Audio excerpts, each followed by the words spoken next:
From garage bands to jazz bands and even some marching bands, they all have one thing in common: a bass guitar. Yay, bass guitar! Yay, bass guitar! But where did it even come from? Well, in the 1930s. Yay, 1930s! Some dude named Paul Tutmark came up with the idea, but this inevitably fell through. Another dude named Leo Fender debuted the P-Bass in 1951. The P-Bass is still one of the most commonly used models now, and after a few years, the jazz bass came out with a slimmer neck and a different pickups. See the pickups. Got it? Good. Dog break.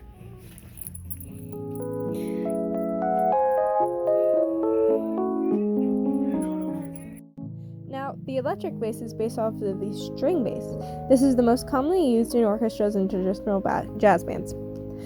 The make of the string bass came from the viol da gamba of the ancient times. The use of this was most earliest recorded in 1516. Yay, 1516! But over time, things evolved, and some of the string basses were built one way and some were built the other. There's no common make now, and most resemble a violin or a viol da gamba. Side note, I don't know the difference between the two, so please do not ask me. Anyways, traditionally, the string bass is played with a bow, but that changed due to plucking, as it was easier to walk the bass line, like in earlier jazz. Speaking of jazz, the string bass was used for all sorts of jazz, starting with the 1920s and 1930s swing and big band style. Then it was the bebop and hard bop of the 1940s. The 50s is where the electric bass became popular.